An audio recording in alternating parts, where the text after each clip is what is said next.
할렐루야. 우리 주님을 사랑하시면 아멘 하시겠습니다. 여러분, 우리가 입 안에 있으면 통제가 되지만 입에 바깥으로 나가면 그것이 나를 통제해버리는 것이 있다고 합니다. 뭘까요? 눈치채셨나요? 입 안에 있으면 내가 통제할 수 있지만 입 밖으로 나가는 순간 그 나간 것이 나를 통제한다. 뭘까요? 말. 그렇습니다. 말이라고 하는 것은 내가 할 수 있는 거죠. 그래서 내가 무슨 말을 할까라고 선택할 수가 있습니다. 그런데 이게 나가버리는 순간 그 나간 말이 나를 통제해버린다는 것입니다.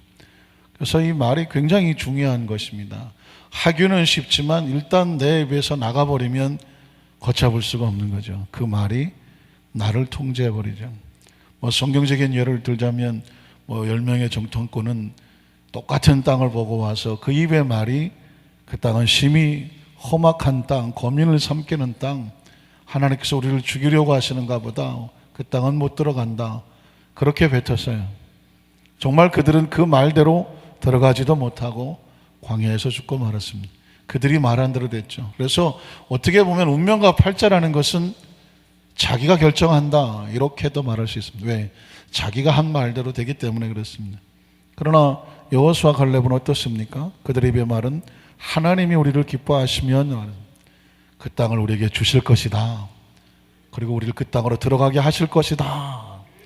그 사람들은 그 입의 말대로 그 땅에 들어가고 말았습니다. 그러니까 똑같은 상황 속에서 어떻게 말을 하냐에 따라서 그 말이 그 사람의 운명을, 팔자를 만들어내고 말더라. 그래서 운명과 팔자를 원망하거나 불평하지 마라. 왜? 우리 입에서 나간 말들이 차곡차곡 쌓이면 그것이 우리를 이끌고 가기 때문이다. 굉장히 중요한 원리죠. 오늘 성가대가 오직 주만 섬기리라고 하는 신앙의 고백을 하는 순간 우리 권사님들은 이제까지도 그랬고 앞으로도 주님만 잘 섬기시겠구나. 왜 그랬을까요? 그렇게 고백했잖아요. 고백을 하셨잖아요. 그래서 늘 고백할 수 있다는 건 얼마나 귀하고 감사한지 모릅니다. 여러분, 어떤 사람이 자살을 하죠. 왜 자살을 할까요? 자살하는 사람들의 심리 상태를 분석해 보면 사람은 두 가지 자아가 있는데 겉으로 보이는 자아가 있고 아무도 모르는 속 사람의 또 하나의 자아가 있다는 것입니다. 또 언제 자살을 하냐면 그 겉사람이 속에 있는 자아, 그 자아에 대해서 실망해버리고 더 이상 내가 어떻게 할 수 없다라고 포기하는 순간 사람은 자살을 선택한다는 것입니다. 예를 들면 어떤 사람이 산에 가서 목을 매달겠다. 그리고 산에 올라갔는데 갑자기 호랑이 소리가 난다. 아이고, 걸음아 나 살려라고 도망 내려왔다면 겉사람은 죽고 싶었지만 속사람은 아직 자기를 포기하지 않은 것입니다. 근데 어떤 사람이 호랑이 소리를 듣고도 이래 주구나 저래 주구나 마찬가지다, 그래 날 잡아먹어라, 도망을 치지 않았다고 하면 겉사람도 속사람도 포기하는 것이죠. 자살뿐만 아니라 많은 크리스찬들도 겉사람은 겉으로 보기에는 크리스찬의 모습을 가지고 있는데 그 속사람 모습 속에서 혹시 절망하고 좌절하고 낙심하면 속사람이 무너지면 힘이 없는 것입니다. 그래서 자살하는 사람들에게 가장 필요한 것은 뭐냐면 누군가 당신과 같이 있다, 당신은 혼자가 아니다 라고 그 심령을 만져주는 손길이 필요하고 대화가 필요하다는 것이죠. 우리가 주님 앞에 나오면 주님은 무엇을 하실까요? 말씀과 기도와 찬양을 통해서 우리의 속사람을 만져주시죠. 용기를 주시고 희망을 주시고 다시 일어서도록 만들어주시죠.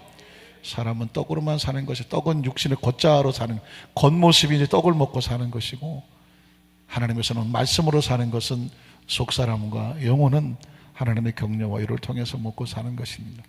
여러분에게 찬양을 한 곡 드리기 원하는데 우리가 부르기는 처음 부르는 것 같아요. 그러나 익히 많이 알고 계시는 찬양입니다. 그런데 이 찬양에 보면 이런 가사가 있습니다.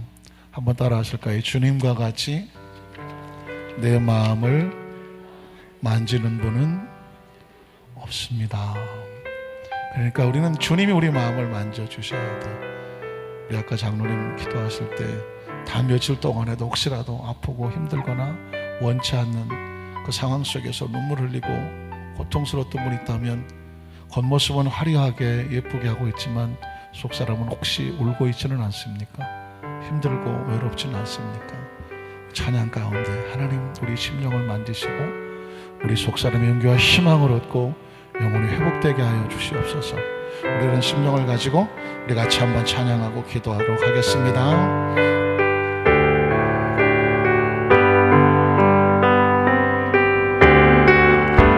주님과 같이 내 마음 만지는 분은 없네. 오랜 세월 찾아 알았네. 내게 주밖에 우리 다시 한번 할까요? 주님과 같이. 주님과 우리 한번 두 손을 가슴에 얹고 찬양하겠습니다. 우리 마음을 만지시는 내 마음 만지는 분은 없네. 오랜 세월 찾아 알았네. 내게 주밖에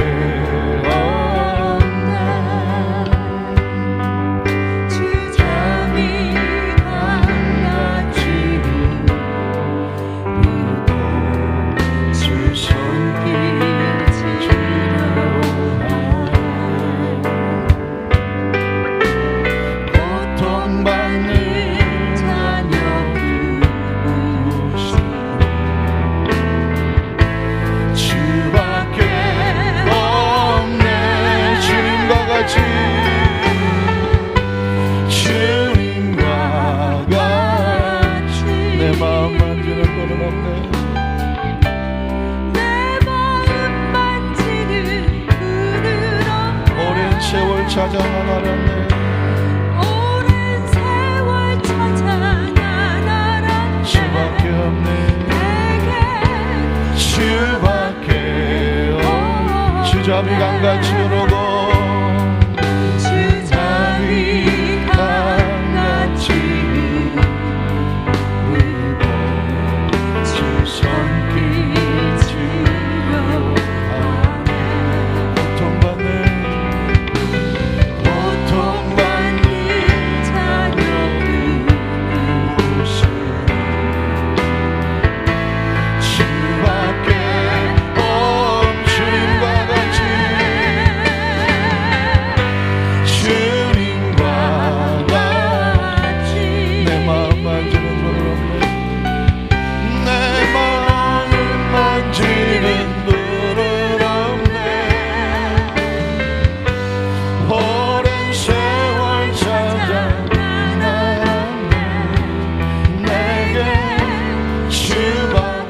고백합니다. 주잡이 강같이 흐르고 주잡이 강같이 흐르고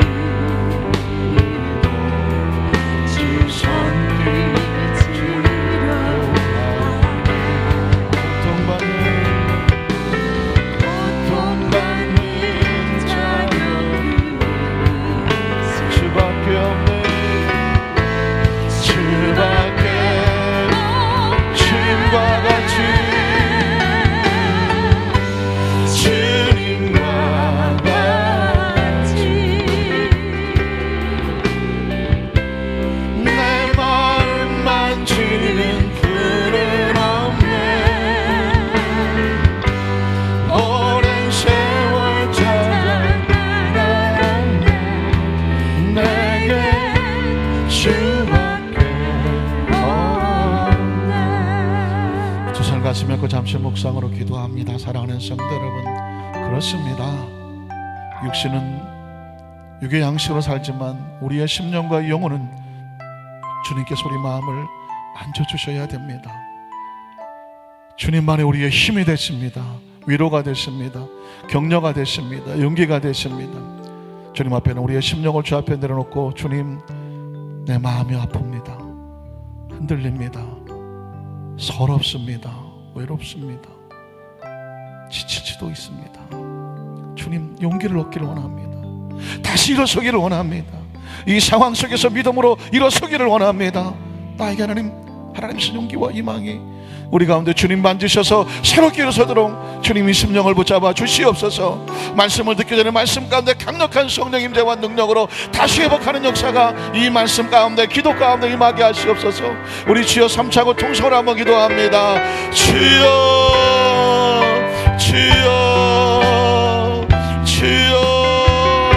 하나님, 사람이 떡으로만 사는 것이 아니라 하나님 것은 말씀으로 살아간다고. 육신은 육의 양식을 먹지만 우리의 마음은 주님이 만져주셔야 됩니다. 상하고 지치고 아프고 서럽고 눈물나고 속상하고 누구에게도 말할 수 없는 어찌할 수 없는 심정을 누구에게 내걸어놓습니까? 주여 우리의 마음을 만져주시옵소서. 아픈 마음을 만져주시고 서러운 마음을 만져주시고 두려운 마음을 만져주시고 방황하는 마음을 만져주시옵소서. 무엇을 어떻게 해야 될지 결정을 하지 못합니다. 주여 우리 마음 하나하나 만져주시옵소서. 아버지, 죄책감에 흔들리는 마음, 열등감에 시달리는 마음, 지나간 과거의 실패와 아픔 때문에 두렵고 떨리는 마음, 용기를 잃어버리고 쓰러지는 마음,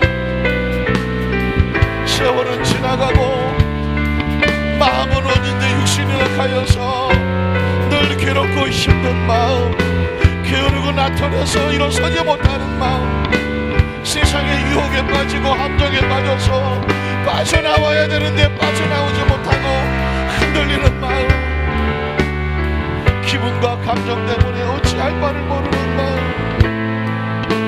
주님 우리 마음을 용서하시고 주님의 자비가 강같이 넘치고 주님의 손길로 치료하여 주셔서 하나님은 고통받는 자녀를 품어주신다고 했으니 아픈 심령마다 안아주시옵소서. 두렵고 떨리는 마음마다 안아주시옵소서. 흔들리고 지쳐있는 마음마다 안아주시옵소서. 어찌할 바를 몰라서 방황하는 심령마다 하나님 안아주시옵소서. 주시옵소서. 천부여 의지없어서 손들고 오니 주밖에 우리가 누구를 의지합니까? 오직 주님밖에 없습니다. 오직 주님밖에 없습니다. 우리 사랑하는 선교사들 마음을 만지시고 위로하시고 싸매어 주시고 하나님이 안아주시고 품어주셔서 다시 힘을 얻고 용기를 얻고 회복할 수 있는 주님의 은혜가 임하게 도와주시고 우리의 주님 노래한 찬양이 신앙의 고백되게 하셔서 오직 주님과 같이 주님과 같이 주님 우리 마음을 만지시옵소서. 내 마음 만지는 그는 없네. 주님을 찾습니다. 오랜 세월 찾아 나란데 내게 주밖에 주자비 주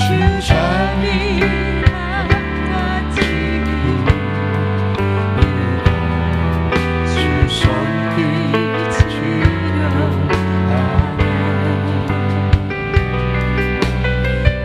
고통받는 자녀 부르시 주밖에 없네. 주님과 같이 내 마음 만지는 분은 없네. 오랜 세월 찾아 내게 주밖에 없네. 오직 주님입니다. 우리의 상한 마음을 위로하시고 싸매어 주실 분 오직 주님입니다. 두렵고 떨리는 우리의 심령을 일으켜 세우실 분 오직 주님입니다. 방황하고 어찌할 바를 못나서 흔들리는 마음을 일으켜 세우셔서 굳게 하실 분 오직 주님인 것을 고백하오니 이 아름답고 축복된 이 차례에 나온 우리 모든 성도들에게 주님께서 말씀과 찬양과 기도와 예배 가운데 우리의 심령을 만져주시고 위로하시고 싸매어 주셔서 용기 있게 다시 일어서서 이 성전을 나갈 때에 강하고 담대한 하나님의 거룩한 권능에 사로잡혀서 그 권세와 영권을 가지고 나가는 우리 성도들이 되게 하여 주시옵소서. 예수님 이름으로 간절히 축복하고 기도드리옵나이다. 아멘. 우리 자기시 한번 축복하십시오. 하나님 당신의 마음을 싸매고 계십니다. 안아주시고 계십니다. 주님만의 우리 위로자가 되십니다. 할렐루야. 한번 따라 하실까요? 하나님의 말씀에만 순종하는 자가 되라. 무엇에만 순종하라고요? 하나님의 말씀에만 순종하는 자가 되라. 이런 제목으로 말씀 은혜를 나누기를 원합니다. 성경을 읽다가 보면 복음서에도 그렇고 특별히 또 사도행전에도 그런데요, 좀 낯선 단어가 나옵니다. 사두개인 뭐 이런 단어 나오죠. 또 바리새인은 좀 익숙하긴 해요. 그러나 구체적으로 사두개인이 어떤 사람인지, 바리새인은 또 뭐 어떤 사람인지 쉽게 머리에 들어오지는 않습니다. 쉽게 설명하자면 사두개인이나 바리새인은 예수님 당시 사역하실 때의 종교 지도자들이었습니다. 유대교를 믿는 종교 지도자들.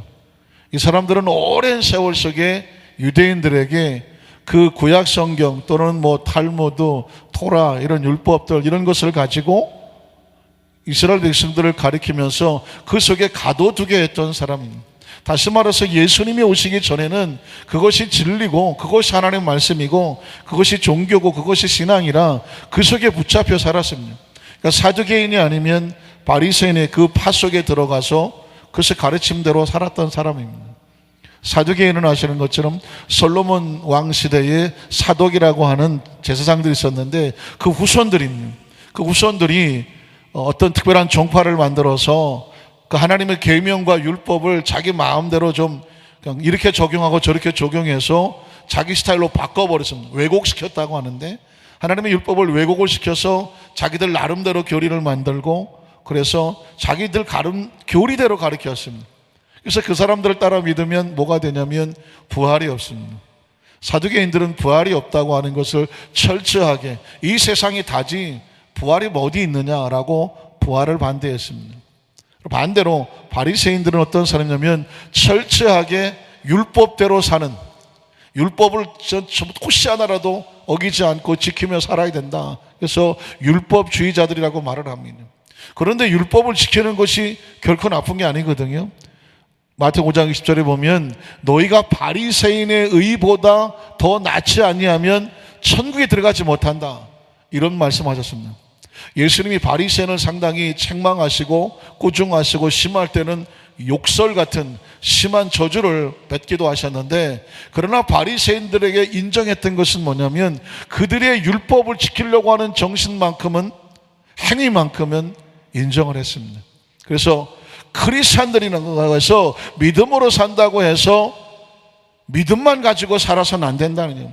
너희의 행위가 바리새인들의 의보다 낫지 아니하면 결단코 하나님 나라에 들어갈 수 없다고 얘기할 정도로 그 행위가 얼마나 바리새인들이 최선을 다했는지 알 수가 있습니다. 일주일에 2번씩 금식을 하고 그들은 늘 성경을 쓰고 읽고 성경을 쓴 종이를 이런 박스에 담아서 이마에 붙이고 손목에 붙이고 심지어 하얀 옷에다가 성경 말씀을 막 적어서 옷에다 입고 문지방에 천장에 써놓고 막 틈만 나는 대로 그 말씀을 주야로 막 묵상하고 반복하고 계속 반복을 했던 사람들이었습니다. 그러니까 이 정도로 하나님의 말씀에 집중하고 읽고 쓰고 무장을 했으니까 신앙적인 면에서는 반드시 본받아야 되는 것이죠. 그런데 왜 바리새인들이 잘못했다고 말을 하는가? 이 바리새인들은 꼭 머릿속에 아주 깊이 집어넣으셔야 되는데, 이 바리새인들은 그렇게 행위는 열심히였었지만 정작 마음속에는 하나님을 진심으로 사랑하는 사랑의 마음의 동기가 아니었다는 것입니다. 자신이 거룩한 것을 세상의 다른 사람들에게 보여주기 위해서 외식적이고 형식적이고 가식적으로 남들이 볼 때 또 남들이 그렇게 자기를 거룩하다고 얘기해 주기를 원해서 그런 식으로 행위를 한 사람들이었습니다. 그러니 하나님이 보시기에는 속 터지는 거죠. 오 주여, 그러니까 막 그 속에서 막 쥐어가 끌어나와서 옆에 있는 사람들이 볼 때는 그냥 목소리만 들어도 은혜스럽네. 그런데 쥐야. 그런데 눈가는 하나님을 집중은 안 하고 사람들을 보면 내가 이렇게 기도하고 내가 이렇게 정말 금식하고 내가 이렇게 하는 걸 보면 사람들이 나를 얼마나 정말 거룩하다고 말해줄까. 그 사람들은 그 진심에서 우러난 하나님을 향한 간절한 신앙이 아니었다는 것입니다. 그러니까 정말 기가 막힌 거죠, 하나님 모실 때는. 그래서 여러분, 하나님께서 구약 성경에 내내 하는 말이 뭐냐면 이스라엘 백성은 참 이상한 놈들이다 이거.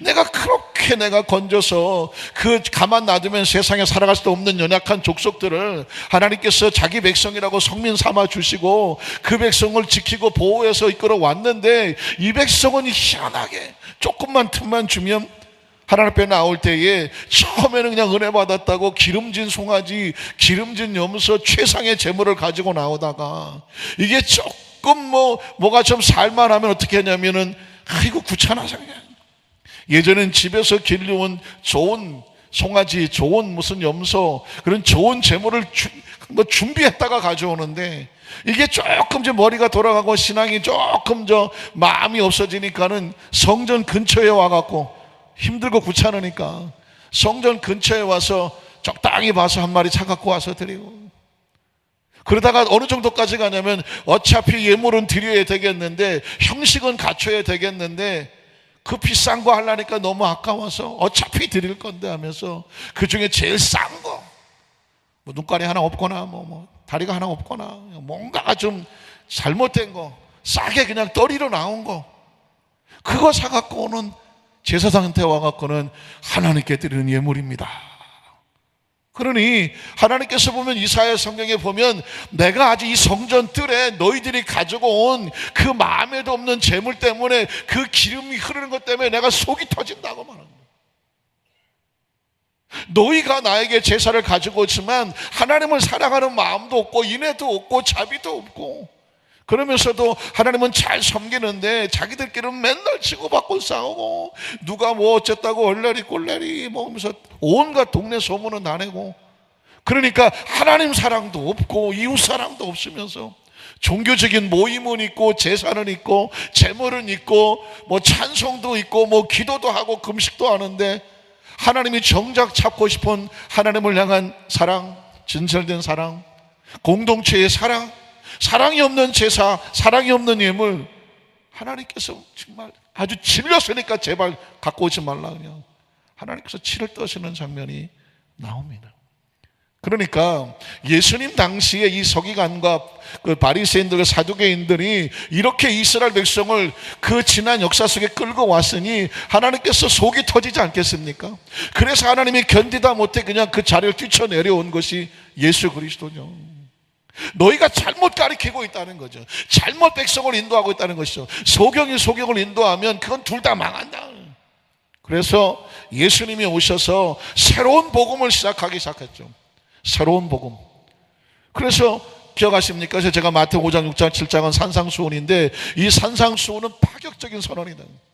파격적인 선언은 뭐냐? 이제까지 그렇게 신앙생활해온 사두개파 아니면 바리새파, 그게 최고로 올바른 신앙인 줄 알고 믿고 살았는데 예수님이 오셔서 뭐라고 선포하냐면 옛사람에게 들은 바 살인하지 말라 들었으나 나는 너에게 이르노니, 바리새인은 살인만 하지 않으면 그건 죄를 짓지 않은 거예요. 그러나 예수는 뭐라고 말하냐면 사람을 죽여야만 살인이 아니라 네가 그 형제를 향하여서 미워하고 죽이고 싶은 마음을 가지고 분노하고 그 적개심을 가지면 넌 이미 그를 살인한 자다라고. 그 얘기는 뭐냐면 하나님은 행위만 요구하는 것이 아니라 마음도 요구하신다는 것이죠. 믿으십니까? 조심스러운 이야기지만은 너희가 간음하지 말라 했다고 했는데 간음만 안 하면, 현장에서 걸리지만 않으면 그건 간음이 아니다라고 누가 알겠어요? 그런데 예수님 말씀하시기를 너희가 마음속에 음욕을 품으면 그건 이미 간음한 거다, 똑같은 거다. 그러니까 바리새인들은, 사두개인들은 형식을 요구하고 있는데 예수님 오셔서 그 심령을 내놓으라고 말씀을 하니까 바리새인들이 보니 마음이 콕콕 찔리는 거죠. 듣는 족족 마음이 찔리는 거예요. 너희가 금식할 때에 다른 사람에게 보이려고 금식하지만 나는 너에게 이르노니 금식할 때 티내지 마라. 그 얘기를 듣는 순간에 그 유대인 백성들은 아, 저렇게 하는 거구나 하겠지만 바리새인들은 어떻게 하겠습니까? 맨날 금식한다고 얼굴에다 막 잔뜩 바르고 나 오늘 또 금식해요. 아이고 배고파. 이 사람들로 하여금 그 동정을 유발하고 야, 저분이 또 금식하시는구나. 거룩하게 막 이렇게 역임을 받으려고 하는데 그 속을 꽉 찔르면서 겉으로 금식을 일부러 표시하고 다니면서 그 속에는 진정한 하나님을 향한 그 마음이 없는 그런 신앙이라고 하면 그건 금식이 아니다.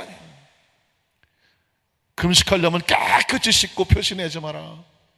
기도하려고 하면 길거리 쫓아다니면서 기도하지 말고 골방에 들어가서 하나님과 깊이 은밀하게 기도해라. 왼손이 하는 거 오른손이 모르게 하고, 이런 식으로 예수님께서 계속 복음을 선포하시니까 백성들은 새로운 복음이, 이게 진짜 복음이야. 그동안 양심과 행위가 이게 어긋나서 견딜 수 없었는데 속이 시원하게 말씀을 해주시니까 예수님을 많은 사람이 따라다녔어요.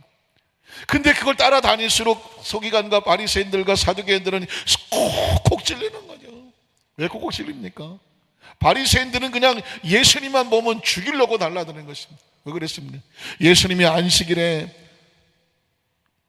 미문에 있는 베데스다 연못에 있는 그 38년 된 환자를 고쳐주십니다. 병자를. 아, 그랬더니 바리새인들이 득달같이 와서 너 안식일에 왜 싸돌아다니냐고, 또 그 38년 만에 일어난 사람을 데리고 안식일이면 자빠져 있지 왜 일어나냐고. 왜? 율법의 안식일은 아무것도 못하게 돼 있거든. 아니 38년 만에 일어나는 사람을 안식일이라고 못 일어나게 하는 게 이게 종교입니까 이게?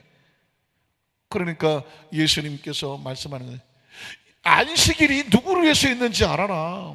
안식일은 사람을 위해서 있는 거지. 하나님께서 우리에게 주신 것은요 다 우리를 뭐 죽이고 우리를 갖다가 가두고 우리를 갖다가 그냥 옥죄려고 준 게 아니에요. 하나님 우리를 생명을 살리려고 주시는 거예요. 율법도 생명을 살려고 주시는 거거든요. 주일 성수도 생명 살려고 주는 거고, 그래서 그 안식일에 사람이 생명이 사는 건 그건 축복 중에 축복이죠.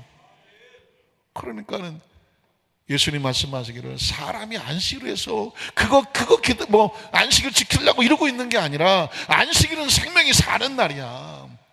왜냐하면 내가 안식일의 주인이다라고 말합니다. 그러니 뭐 바리새인들은 예수님만 보면 눈꼬리 씹어갖고 죽으려고 달라드는 거죠. 왜? 온 백성들이 복음의 자유를 얻고 예수님께로 가고, 바리새인들은 예수님의 말씀만 들으면 그냥 송곳으로 막 꽉 찌르는 것 같아서 그 양심의 가책으로 견딜 수 없어서 회개하고 돌아서야 되는데 저걸 죽여버려야 되겠다. 그래서 예수님이 그 바리새인들과 갈등 속에서 결국 종교 재판이 아닌 정치 재판을 해서 십자가에 달리게 되는데, 그 복음을 전파하다가 예수님이 십자가를 짊어지시는 거예요. 그러니까 굉장히 중요한 것은 예수님 당시에 가장 무서운 잘못 가르치는 종교의 왜곡이 바로 바리새인과 사두개인이고, 쉽게 얘기하면 잘못된 이단이라고 봐야죠. 이단이란 말이 좀 조심스럽지만 하나님의 말씀을 잘못 가르치는 사람들이에요. 그거를 똑바로 잡으려고 오신 분이 뭐냐면 예수님이에요. 그래서 예수님에 대한 말씀을 정확히 알아서 신앙의 정확한 축을 세워야 되고, 그리고 그분이 보여주신 그 사랑과 용서를 통해서 우리의 삶의 행위로 삼아야 되죠. 믿으십니까? 머릿속엔 예수 그리스도의 복음, 우리 가슴 속에는 예수 그리스도의 심령, 그리고 우리의 행위 속의 삶 속에는 그리스도의 사랑과 용서. 믿으십니까? 이게 이제 예수님의 핵심이에요. 그 핵심을 위해서 선포하시고 제자들을 가르쳤고, 그 제자들이 이제 성령 받고 나니까 뭐 해야 되겠어요? 예수님의 복음, 예수님의 심령, 예수님의 삶을 선포하는 거죠. 그것을 선포하다가 보니까 가장 먼저 걸리는 게 뭘까요? 바리새인이 또 걸리고 사두개인이 또 걸리는 거예요. 바리새인들이 보니까 기가 막히게 뭐냐면 예수님은 십자가에 못 박아 죽여버리면 그 복음이 없어질 줄 알았어요.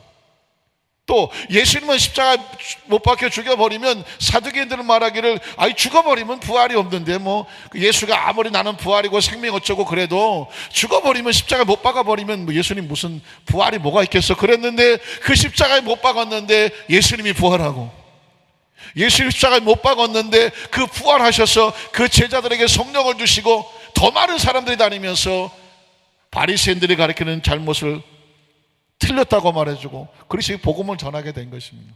그러니까 이 사도행전은 그런 의미에서 본다고 하면 그 잘못된 신앙과 무지의 신앙으로 있었던 그 세계를 향해서 예루살렘, 유다, 사마리아 땅끝까지 이 그리스도의 복음과 정신과 삶이 지구 바깥으로 그냥 쫙 퍼져나가는 사건이에요. 그 사도행전에 이전에 성령을 받는 120문도가 그리스도의 복음과 정신과 삶으로 무장을 하고 성령의 힘을 가지고 지구상으로 쫙 뻗어나가서 지난 2000년 동안 뻗어온 게 어디까지 왔어요? 저와 여러분까지 여기까지 온 거야. 그 그리스도의 복음, 정신, 그 삶이, 그걸 사도들이 거기다 목숨을 걸고 그것을 퍼쳐줘 성령의 역사로 전도해 주셔서 지난 2000년 동안 지나온 누구 수도 없겠죠. 저와 여러분까지 오려면 얼마나 많은 사람을 거쳤겠어요. 얼마나 많은 그 눈물과 기도와 땀과 정신을 거쳤겠어요. 그러니까 저와 여러분이 예수를 믿었다고 하는 것은 기적 중의 기적이에요. 그 2000년 전에 그 그리스도의 부활 이후에 성령 받은 그 120문도로부터 시작된 복음이 어떻게 해서 누구를 통해서 왔는지 모르죠, 우리한테. 그러나 누군가에 의해서 그 선이 끊어지지 아니하고 우리의 심령까지 그 복음이 들어오고 그 정신이 들어오고 삶이 들어와서 오늘 저와 여러분 여기에 있게 하신 줄로 믿습니다. 자, 그랬더니 이제 바리새인들이 첫 번째 생각은 뭐냐면 그 얘기를 듣고 났더니 야, 이거 산 넘어 산이네. 바리새인들이 고민을 하기 시작합니다. 우리 첫 번째 살 것은 뭐냐면 바리새인들의 고민이에요. 사도행전 4장 13절에 보면 이 사도들의 이야기를 듣고 바리새인들이 지금 고민을 하는 겁니다. 그들이 베드로와 요한이 담대하게 말합니다. 자, 그들의 고민이 뭐냐면 베드로와 요한이 담대하게 말하는 것을 고민합니다. 이유는 뭐냐? 그들은 본래 학문이 없는 범인, 이 범인은 죄를 범한 범인이 아니라 평범한 사람이라고 하는 거죠. 저 베드로와 요한은 뭐 배운 게 별거 없는 그냥 평범한 갈릴리 나사렛 어부에 불과한데 그 사람들이 말하는 것은 보면 엄청난 권세가 있고 그 속에 말하는 논리가 있고 그 말 한마디 한마디 들을 때마다 심령이 꽉 찔리고 그 유대인들은 말씀을 들으면 회개하고 땅을 치고 하나님 앞에 나오는 거예요. 그래 바리새인들이 보니까 기가 막힌 거예요. 저 사람들은 지극히 평범한 사람들인데 어떻게 저런 권세가 나오지? 비밀이 있죠. 또 전에 예수와 함께 있었던 줄도 알았다라고 말하거든요. 여기서 굉장히 중요한 메시지를 주고 있습니다. 하나님의 나라의 복음은 베드로와 요한같이 지금 평범한 범인 그러니까 좀 그냥 보통 사람, 나 이 사람 보통 사람이에요 뭐 그러신 분이 계셨죠. 보통 사람, 지극히 평범한 보통 사람. 그런데 그런 사람에게 복음이 들어가는, 예수의 복음이 들어가고 예수의 심령이 들어가고 예수의 삶이 들어갔는데 그거를 담대하게 하는 게 누구예요? 성령이거든요. 성령. 여러분 사도행전은 다른 말로 무슨 행전? 성령행전이라고 말하는 겁니다. 그러니까 이 성령이 지극히 평범한 사람들을 사용하셔서 어떤 역사를 일으켰는지를 보여주는 게 무슨 행전? 사도행전이고 성령행전이라는 것입니다. 그 사도행전과 성령행전을 우리가 말씀을 배우고 함께 말씀이 선포되면서 무슨 레마가 들어오고 무슨 역사가 나타나야 되냐면 우리도 뭐예요? 범인이잖아요. 범인이 아니신 분 계신가요? 나 범인 아닌데. 저와 여러분도 지극히 평범한 사람들이잖아요. 그런데 베드로와 요한같이 평범한 사람들인데 하나님의 성령께서 우리 속에 들어오셔서 사용하시면 세상이 이상히 여기고 놀라는 사람이 되는 거예요. 믿으십니까? 그래서 여러분 제가 지난번에 새벽 예배를 때 그러긴 했습니다. 혹시 세상적인 지식이 조금 딸리더라도 절대로 자존심 상하지 말고 스스로 자화상을 낮추지 마, 자존감을 낮추지 마라. 아유 나 초등학교밖에 못 나왔어요. 나 중학교밖에 못 나왔어요. 아유 나 고등학교밖에 못 나와. 뭐 중퇴하고, 아유 난 대학교도 못 나오고, 아유 뭐 지방의 대학 나오고, 뭐 아유 대학원도 못 나오고. 세상적으로 볼 때는 이런 지식적인 것을 가지고 그 사람이 어떤 지식적인 수준을 갖다가 어떤 뭐 평가하려고 하고 비교하려고 하는데 예전에는 그게 맞는 것 같았어요. 아 그래도 무슨 뭐 어디 무슨 뭐 서울에 가까이 있는 데 나오는 대학 뭐 멀리 있는 대학 뭐 이 서울에 있는 대학 뭐 찾고 했었어. 그러나 성경은 이걸 깨고 있는 거예요. 지극히 평범한 범인이라니까. 그냥 갈릴리 어부라니까요. 그렇게 무슨 특별한 전문가들이 아니었어요. 그러나 그들을 사용하시는 성령이 전문가예요. 그분이 특별한 영이에요. 믿으십니까? 성령에 붙잡혀서 사용하시면 그 사람이 특별한 사람이 되고 능력 있는 사람이 되고 지혜로운 사람이 되는 거예요. 그래서 이 말씀은 우리에게 어떤 치료를 하고 있냐면 내적 치료를 하고 있습니다. 과거에 혹시 부족했다고 할지라도, 과거에 혹시 모자랐다고 할지라도, 혹시 과거에 잘못했다고 할지라도, 혹시 과거에 부족한 것이 많다고 할지라도, 그것이 여러분의 현재의 모습에 정체성을 만들도록 내버려 두지 말라는 것입니다. 왜냐하면 여러분 한 사람 한 사람은 성령께서 우리 속에 들어오신 이상 세상에 감당할 수 없는 특별한 사람이에요. 믿으십니까? 아주 특별한 사람이에요. 왜? 성령의 사람이니까, 예수의 사람이니까. 세상적인 지식은 혹시 좀 모자랄지 모른다고 할지라도 지혜가 있어요. 지혜가. 그렇다고 해서 여러분 무슨 대학을 가지 말아라, 무슨 뭐 학교 다니는 거 다 무슨 소용없다, 그 얘기를 하는 게 아니에요. 그 많은 지식을 열심히 공부를 했으면 그 지식이 지혜와 부딪혀야 돼요. 그 지식을 지혜와 부딪혀야, 사용을 해야 그 지식이 지혜롭게 쓰임받는 것입니다. 어떤 사람은 많이 배웠지만 지혜가 없어서 그 지식이 쓸모가 없어지고요. 어떤 사람은 지식은 많이 배웠지만 잘못된 지혜가 들어와서 잘못 사용하다가 스스로 패가망신합니다. 그러나 어떤 사람은 지식은 많이 부족해요. 그러나 그 반배만큼 지혜가 충만하면, 그 짧은 지식이지만 그 지혜를 가지고 그 지식을 적절하게 사용하면 그 어마어마한 지식 많은 사람보다 더 뛰어난 사람이 돼요. 믿으십니까? 그게 하나님의 법칙이에요. 그 베드로와 요한 하나님 그렇게 사용하고 있는 거예요. 바리새인과 서기관들, 율법사들 공부 많이 한 사람이고요, 굉장한 전문가들입니다. 근데 그들의 논리로 당할 수가 없어요. 왜? 그들이 말하는 것이, 배운 것은 자기보다 적은 것 같은데 그 속에 들어오는 성령께서 말씀하시는데 그 권세가 놀랍고, 그 말씀하는 논리가 놀랍고, 그 말씀에는 감동이 놀랍고 지혜가 놀라운 거예요. 사랑하는 성도 여러분, 그래서 여러분의 제가 지식이라는 것만 말씀을 드렸지만, 여러분의 삶 현장 가운데 지나간 과거였었던 뭐 집안이 어떻고, 무슨 뭐 형편이 어쩌고, 뭐가 어쩌고 했었던 간에 여러분의 과거를 눌렀던 모든 것들은 이 시간 이후에 털어버려. 깨끗이 털어버려. 지나간 건 지나간 거예요. 그리고 예수님 와서 지금 하나님 우리 새롭게 만들려면 이 시간 이후에도 얼마든지 새로워져요. 그게 성령이 그렇게 하시는 거예요. 성령 사도행전 2장 이전에 베드로와 요한이나 예수님의 제자들 뭐 볼 거 하나도 없었습니다. 성령을 받고 나니까 세상이 감당할 수 없는 존재, 바리새인들이 깜짝깜짝 놀란 존재로 바꿔놨어요. 성령은 저와 여러분의 신분을 바꿔놓습니다. 운명을 바꿔놓습니다. 뭘 바꿔놓을까요? 차원을 바꿔놓습니다. 베드로와 요한이 이렇게 담대할 수 있는 것은 성령의 차원에 붙잡혔기 때문에 그렇습니다. 우리 이 시간에 우리 안산교회 성도들은 어디 갖다 놓아도 쭈삣거리지 마라. 어디 갖다 놓아도 우물쭈물거리지 마라. 어디 갖다 놓아도 아이고 기죽지 말아요. 기죽을 게 뭐가 있어요? 하나님의 성령 받은 사람이 성령과 함께 움직이면서 하나님이 나와 함께 하시고 예수의 복음이 있고 정신이 있고 예수의 삶이 있고 성령으로 충만하고 성령 함께 하시는데 어디 누가 우리를 기죽게 하느냐고요. 베드로와 요한이 바리새인들, 서기관들, 율법사 앞에서 기죽었습니까? 전혀 기죽지 않습니다. 옛날엔 맞아 죽을까봐 기죽었는데 하나님의 성령께서 그 속에 닿아서 담대해지니까, 담대하게 말씀을 정하니까 누가 기죽냐면 세상이 기죽죠. 세상이 기죽습니다. 오늘 저와 여러분에게 바리새인들이 기가 죽습니다. 아니 저 사람들은 배운 것도 없어 보이는 것 같은 사람들인데, 옛날 예수 가셨던 것 같은데 그들이 말하는 것을 감당할 수가 없어요. 제가 그러죠. 우리 안산교회 성도를 세상이 감당하지 못하게 하라. 왜? 세상이라는 것이 얼마나 비굴한지 세상 앞에서 저기 겁먹고 돌았으면 더 짓밟으려고 해요. 그러나 세상을 당당하게 치고 나가면 세상이 우리를 겁먹고 도망가는 것입니다. 그게 마귀의 속성이고 세상의 속성입니다. 또 4장 14절에 보면 바리새인들이 보니까 또 고민이 있어요. 또 병 나은 사람이 그들과 함께 서 있는 것을 보고 비난할 말이 있어요, 없어요?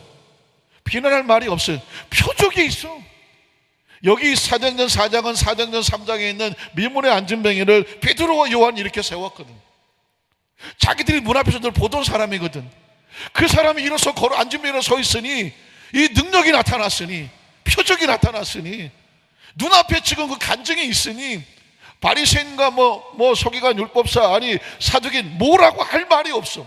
그래서 체험 있는 신앙이 중요한 거예요. 표적 있는 신앙이 중요한 것입니다.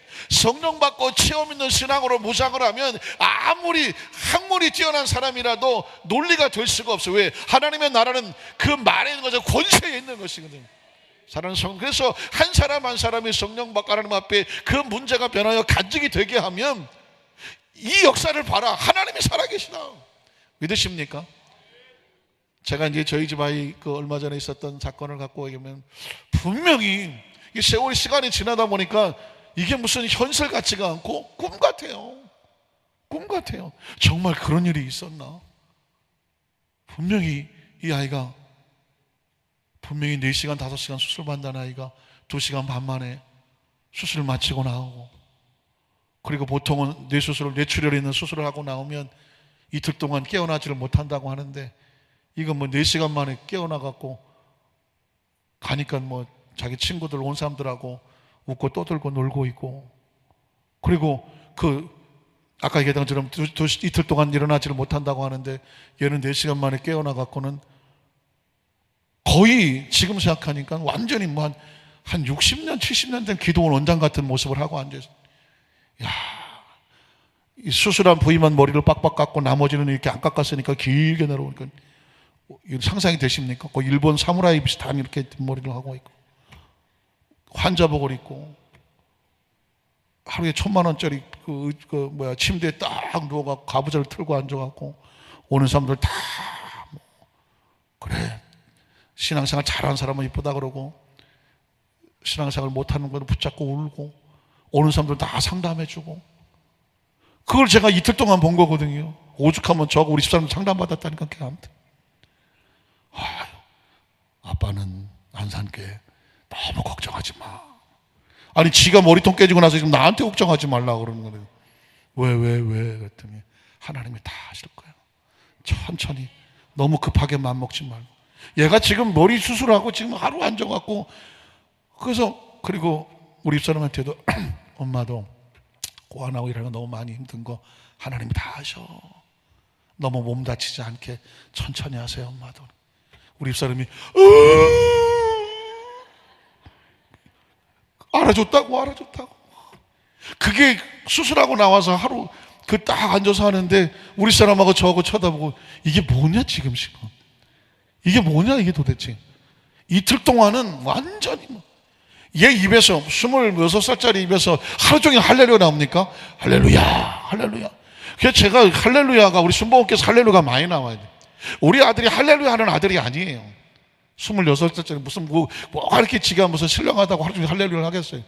근데 그 병실에 앉아도 하루 종일 머리는 앞에는 빡빡 깎고 뒤에는 기시게 갖고 환자복 딱 입고 앉아갖고 할렐루야. 내가 이상한 거야. 내가 성경 말씀을 가르쳐주면 그랬어요.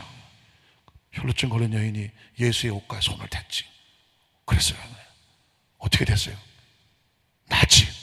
할렐루야. 아니 입성 성경을 얘기만 해주면 할렐루야 하고, 하나님 말씀만 얘기해주면 할렐루야 하고, 하나님이 하죠. 이틀 동안은 완전히 하나님의 영에 잡혀서 있더라고요. 이건 뭐라고 설명할 수가 없어요. 이틀을 지나니까 이제 자기 모습으로 돌아와. 그게 왜 그런 일이 벌어지는지 이제 알았어. 이틀 동안 수술한 사람은 그냥 의식 없이 있다가 회복이 돼야 되는데 얘는 하나님의 영으로 채워버렸어. 하나님의 영으로 채워버렸어. 제가 이렇게 얘기해도 여러분의 담임 목사가 얘기를 해도 저게 맞나 안 맞나 애매하지 않겠습니까? 상황이 너무 이게 평범한 상황이 아니라니까요. 얘기했잖아요. 베데스다 부총장 되시는 분은 들어오자마자 너 베데스다 부총장이지. 나중에 물어보니까 베데스다 부총무지, 총장이 안 나와 말이. 근데 그 상황 속에서는 정확하게 너 베데스다 부총장이지. 너 잘하고 있어. 하나님이 너 잘하는 거 알고 있어. 너무 급하게 하지 마. 너도 천천히 하나씩 해. 그랬더니 그분도 한동안 간증하고 자기 마음을 너무, 그러니까 이게 그냥 세상 말로 들으면 저 어린 놈이 연세에 많은 사람한테 반말한다 그런 것 같은데, 그분은 하나도 기분 나쁘게 안 들어. 그 자리에서 펑펑 울었어. 하나님이 우리 지원이를 통해서 나를 위로해 주셨다. 그리고 그렇게 수술받은 사람이 17일 만에 병원에 퇴원을 하고, 뭐 감각신경 하나 이상 없고, 무슨 운동신경 하나 이상 없고, 언어신경 거의 90% 이상 돌아오고, 지금은 이제 거의 100% 가까이 돌아오고, 운전하고 다니고, 그 병원비도 3억이나 되는 것도 정말 피말리는 과정 속에서 병원에서 찾아내서 나라에서 해줄 수 있도록 마치고, 이런 얘기를 하면 어떻게 들리겠습니까? 재수가 좋았네, 운이 좋았네. 정말 재수 좋고 운 좋았죠. 왜? 하나님이 살렸으니까. 나중에 여러분은 그 얘기했잖아요. 골든타임 3시간 4시간에 들어와도 살까 말까 하는 뇌출혈 환자가 28시간 만에 갔어요. 28시간 만에 간 그 환자를 병원의 의사는 3시간 만에 온 줄 알고 열심히 치료해서 고쳐냈어. 의학적으로 얘기가 안 되는 거예요. 28시간이면 이미 의학적으로는 거의 끝이 난 상태입니다. 병원에서 받아주지는 않아요.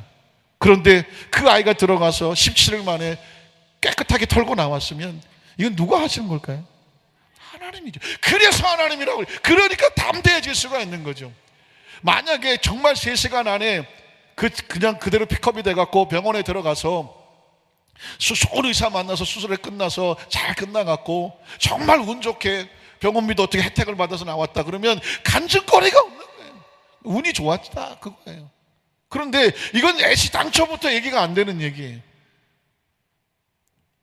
사고 나고 하루 자고 자기 집에 들어가서 온몸이 죽고 싶은 생각밖에 없는, 자고 싶은 생각이 없는 아이를 강제로 끌고 들어가서, 그리고 수술해서 깨끗이 털어서 나왔으니 이걸 뭐라고 얘기합니까? 이건 표적이거든요. 건강하게 있으니까 이건 하나님 하셨다고 할 수밖에 없는 그 상황에서 논리로 얘기합니까? 의학으로 합니까? 기술로 합니까? 무슨 약품으로 합니까? 하나님의 역사는 뭐냐? 체험으로 하는 거죠. 사는 성들은 그렇습니다.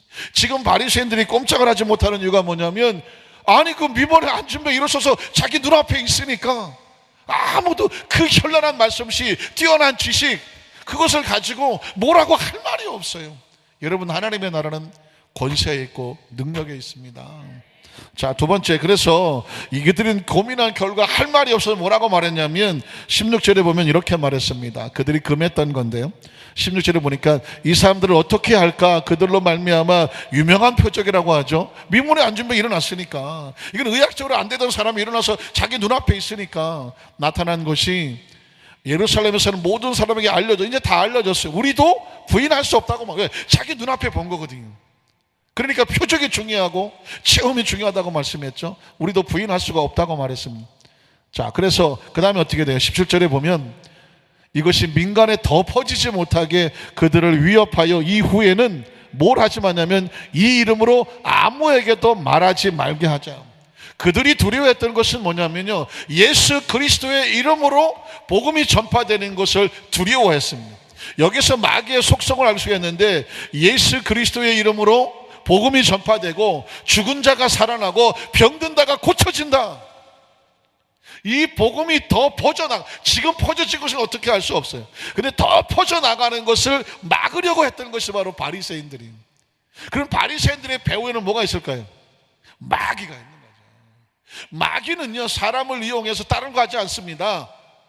그리스도의 이름이, 예수가 그리스도인 것을 증거하지 못하게 하고, 예수 그리스도가 죽은 자 가운데 부활한 것을 증거하지 못하고, 지금도 예수 그리스도 이름으로 병이 낫는다는 것을 증거하지 못하게 하니, 그래서 많은 사람들이 여전히 신학을 공부하고 신학 박사를 하고 무슨 이런 포지션이 있으면서 뭐라고 말하냐면 예수 그리스도의 기적은 그 당시 끝난 거다라고 말합니다. 기적을 증거하지 못하게 하죠. 또 뭐라고 말합니까? 예수님께서 부활하신 것은 여러 가지 학설에 기절했다 일어났다든가 무슨 가연적 영적으로 움직였다든가, 그리스도의 부활을 반대하려고 여러 가지 학설로 반대를 합니다. 그러니까 예수의 복음이 증거되지 못하도록 계속해서 학문적으로 또 여러 가지 말로 핍박하는 이유는 뭘까? 배후에는 마귀가 있는 것입니다. 마귀가 가장 싫어하는 건 뭐냐? 예수가 그리스도라고 복음이 증거되는 것, 예수의 부활이 증거되는 것, 예수 이름으로 지금도 병이 낫는다는 것, 그 기적을 믿는 것. 그러니까 우리는 뭘 해야 되냐면 마귀가 제일 싫어하는 것을 우리는 반드시 해야죠. 뭘 해야 됩니까? 예수가 그리스도다.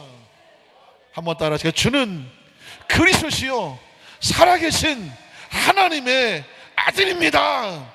그래서 모일 때마다 예수가 그리스도다, 예수가 메시아다, 예수가 구원자다, 예수 이름이 계속 증거가 돼야 돼요. 예수 이름으로, 예수 이름으로, 예수 이름으로. 예전에 순복음교회 모이면 예수 이름으로, 주의 이름을 부르는 자는 예수님 찬양, 예수님 예수님 예수님 이름이 그게 생명이야, 그게 능력이야, 그게 권세고, 그것을 고백하는 성도들은 그 이름대로 됐어, 고백대로 됐어. 예수 이름을 부르니까 살고, 예수 이름을 부르니까 치료가 되고, 예수를 부르니까 성령이 임하고, 예수 이름을 부르니까 역사가 나타났어요. 그러니까 다른 것보다 예수 이름이 자꾸 불려져야 되고, 그러니까 그분이 그리스도인 것이 고백이 되어야 돼. 그게 가장 중요해요. 그리고 그리스도는 부활하신 그 그리스도이기 때문에 부활을 증거해야 돼. 부활, 예수가 부활하셨습니다. 예수님 부활, 예수님 부활, 예수님, 예수의 부활을 증거하셔야 돼요. 저 춘천에 가면 한마음교회라고 했는데, 그 교회는 오직 예수의 부활만 증거해요. 역사가 많이 나타난다고 간증을 해요. 근데 약간의 문제점이 있다고 얘기를 합니다. 왜냐하면 또 너무 부활을 증거하다가 보니까 예수님의 부활에만 초점을 맞춰갖고 그것만 간증하고 그것만 증거하지 않으면 또 약간 다른 데는 이상하다, 이렇게 나가면서 좀 문제가 생기는 건데, 우리는 어느 한 것만 증거하지 않아요. 중요한 근본적인 진리, 예수가 그리스도다, 그는 부활하셨다, 믿으십니까? 그 지금도 병을 고치신다, 믿으십니까? 그래서 여전히 모일 때마다 병 낫기를 위해서 기도하셔야 돼요. 아이고 목사님 뭐 2달 동안 했는데 안 나셔. 그럼 3달 해야 돼, 3달. 왜? 언제 나는 것은 하나님이 하시는 거예요. 때와 기한은 하나님이 하시는 거예요. 우리가 하는 것은 포기하지 아니하고 예수의 생명을 기다리는 것입니다. 믿으십니까? 그래서 마지막 3번째는, 그럼에도 불구하고 사도들은 담대하게 복음을 전했습니다. 19절을 보면 베드로와 요한이 대답하여 이르되, 하나님 앞에서, 이거 요절이에요, 너희 말을 듣는 것이 하나님 말씀을 듣는 것보다 옳은가 뭐해라 판단. 다시 말해서 내가 하나님의 말씀을 들으랴 사람의 말을 들으랴 라고 되묻는 것입니다. 누구 말을 들어야 됩니까? 하나님의 말씀을 들어야지. 그런데 이 하나님의 말씀을 선택하는 사람은 성령을 받아야 돼. 왜? 성령이 오셔서 우리가 담대함을 주셔야 돼. 그 하나님 말씀을 선택하는 것도요 절대 쉽지가 않아요. 가만 안 놔둘게요. 만약에 예수 이름으로 나가서 이 이름으로 다시 복음을 전파하면 다시 잡아다가 감옥에 놓고 너희 생명이 보장 안 돼 라고 협박하고 위협을 하는데, 목숨이 아까우면 사람의 말을 들어야 돼요. 그러나 하나님의 말씀을 들으면 내 속에 성령의 나를 붙잡아 주셔야 돼. 영권이 생겨야 되죠. 믿으십니까? 그러니까 지금 베드로와 요한은 어떻게 하냐면, 이미 성령으로 충만해지니까 뭐라고 말하냐면, 우리가 사람의 말을 듣는 것보다 하나님 말을 듣는 게 낫지 않냐 라고 말했습니다. 20절을 보니까 그래서 또 말하면, 우리는 보고 들은 것을 말하지 아니할 수 없다. 이게 중요한, 이게 사도예요. 그리스도가 그 십자가를 보았고 죽음을 보았고 부활을 보았어요. 그 사람을 뭐라고 말하냐면 사도라고 말하는 것입니다. 우리는 예수님의 현 시대에 살지 않았기 때문에 그분의 십자가에 죽은 것을 보지도 못했고 살아난 것도 보지를 못했어요. 승천하는 것도 보지 못했어요. 그러나 보고 들은 사람들이 기록한 성경을 통해서, 목숨을 걸고 전한 이 성경을 통해서 그리스도의 죽음을 믿고, 그리고 그의 부활을 믿고, 승천을 믿고 재림을 믿습니다. 여러분 보십시오. 이 사도의 베드로와 요한, 이 사람들 보십시오. 베드로 같은 사람은 예수님 그 십자가 달실 때 자기도 고통당할까봐 도망치고 부인하고 배반했던 사람입니다. 그런 사람이 언제 어째서 뭘 먹고 나타나서 우리가 보고 들었다라고 부활을 증거하겠습니까? 그건 베드로의 학문이 아니에요. 베드로가 무슨 용기가 생긴 것도 아니에요. 베드로가 무슨 뭐 누구한테 돈을 받고 사주한 것도 아니에요. 무엇보다 자기 목숨이 소중했던 비겁하고 나약한 사람이었습니다. 그러는 사람이 목숨을 내놓고 그리스도가, 예수가 그리스도고 그가 살아나셨으며 그가 살아난 것을 우리가 보았다는 걸 증거하는 이유는 뭘까요? 그 속에 들어와서 성령께서 그분의 능력을 주신 것입니다. 사람을 변화시키는 것은 성령이에요. 용기 있게 하는 것도 성령이에요. 믿으십니까? 그래서 21절을 보면 또 뭐라고 하냐면, 관리들이 백성 때문에 그들을 어떻게 처벌할지 방법을 찾지 못하고 다시 위협하여 놓아 주었으니 이는 모든 사람이 그 된 일을 보고 하나님께 영광을 돌림이라. 마지막 22절에 보면 이 표적으로 병 나은 사람은 40일. 그러니까 성경은 말하는 것입니다. 이렇게 비겁했던 베드로가 성령 받고 예수의 부활을 담대하게 증거하고 그래서 나았던 사람은 40에서 되는 것은 그의 기적은 사실이라는 얘기를 말씀하고 있는 거죠. 말씀을 정리합니다. 사랑하는 성도 여러분, 이 시대도 성령의 시대입니다. 우린 지금 성령 행전을 쓰고 있는 사람입니다. 한번 따라 하실까요? 우리는 성령 행전 29장을 쓰고 있는 중이다. 누군가 우리가 왜 살아야 되느냐라고 묻는다면, 예수 믿고 무슨 사명이냐고 물으면 우리는 사는 동안에 성령과 함께 29장의 하나님의 역사를 쓰고 있는 사람입니다. 그래서 여러분을 제가 뭐라고 하냐면 그리스도의 제자들이라고 말하고 그리스도의 사명자라고 말하고 복음의 증인이라고 말하는 것은 뭐냐면, 우리가 왜 살아야 되는지를 알아야 되지 않겠습니까? 자기가 왜 살아야 되는지를 아는 사람은요, 어떠한 위기 상황 가운데서도 결코 포기하지 않는다고 합니다. 그런데 내가 왜 살아야 되는지를 모르는 사람은 위기가 다가오면 주저앉아 버려요. 쉽게 포기해 버린다고 합니다. 오늘 저와 여러분은 왜 사느냐고요? 사도행전 29장을 쓰려고, 성령행전 29장을 살려고. 베드로와 요한같이 범인 같은 사람들이지만 성령 받고 나니까 특별한 존재가 되는 것처럼 저와 여러분이 하나님 백성으로 이 땅의 삶을 살면서 아무리 핍박을 하고 누가 뭐라고 해도, 아무리 나에게 조롱을 해도, 뭐 무식하니 어쩌니, 배웠니 못 배웠니, 뭐 안해 모르네, 뭐 어쩌고 저쩌고, 뭐 성격이 어쩌니 어쩌고 뭐라고 얘기하더라도 나를 이만큼 변화시킨 분이 누구예요? 성령님이고, 나에게 능력을 주신 분이 누구예요? 성령님이고, 나를 이끌어 가실 분도 성령님이거든요. 사도행전을 보니까 그 사도들을 하나님의 성령이 붙잡아서 사용하시더라고. 그 말씀을 통해서, 그러면 그 성령은 누구도 사용하신다? 저와 여러분도 사용하시는 거네요. 그래서 성령이죠. 성령을 만나는 게 축복이고 성령을 아는 게 축복이고, 성령이 충만하면 뭐가 되느냐? 담대해집니다. 사적인 얘기를 해서 죄송하지만 우리 김용재 장로님이 처음 하셨던 얘기 내가 잊어버리지 않아요. 제가 안산에서 첫 설교를 했을 때 장로님이 그러셨다고 하더라고요. 저 목사님은 뭐가 이렇게 당당해. 기억하시나요? 근데 제가 그게 제가 충격이었거든요. 지금도 기억하죠. 평생 기억할 것 같아요. 왜냐하면 제가 여의도에서 새벽 설교할 때에 정말 새벽인데 불구하고 온몸 땀을 쏟아가면서 그 월요일부터 금요일까지를 5일 동안 특세할 때마다 강력하게 설교를 했어요. 그리고 나는 뭘 생각했냐면, 모든 목사님들 다 그렇게 설교한다라고 생각을 했어요. 난 내가 그렇게 이렇게 열심히 설교한다 이런 생각이 없었어요. 당연히 이렇게 설교한다고 생각했어요. 그런데 나중에 알고 보니까 그러더라고요. 목사님은 왜 새벽에 그렇게 열심히 땀을 뻘뻘 흘리며 설교를 하신다고. 그때 알았어요. 딴 사람들은 그렇게 안 하는구나. 그래서 제가 그렇게 열심히 땀을 잡니까? 그랬더니 목사님은 그냥 마이크 한 귀청이 떨어져 나간다고. 네. 그러고 보니까는 나만 그렇다는 거예요. 근데 제가 그렇게 된 이유가 있어요. 왜냐하면 제가 김포성전에 있고 그 개척장 할 때에 예수님의 치유사역에 대한 글을 순복음 가족신문에 거의 1년 동안 연재를 했어요. 순복음의 치유신학 이렇게 해갖고, 그 치유신학을 내가 거의 1년 동안 연재를 하는 동안에 예수님의 사역만 집중적으로 연구를 했어요. 근데 예수님의 사역을 보니까 예수님은 당당하더라고요. 그리고 그 제자들이 비실비실하는 걸 싫어해요. 예를 들어서 야이로 딸을 고치러 갔는데 거기 갔더니 야이로의 그 종들이 와서 전생을 괴롭게 하지 마시옵소서, 당신의 딸이 금방 죽었나이다. 그 야이로가 비척거리니까 빵 치면서 뭐 하지 말라, 두려워하지 말고 뭐 하기만 해라, 믿기만 하라. 그냥 나한테 그렇게 들려.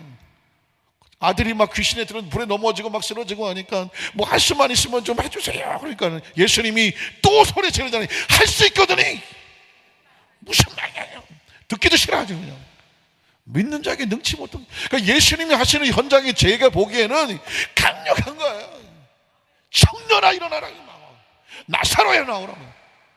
그걸만 제가 1년 동안 써서 연재를 했거든요. 그게 그냥 머릿속에 꽉 들어오니까 하나님의 능력은 강력하다.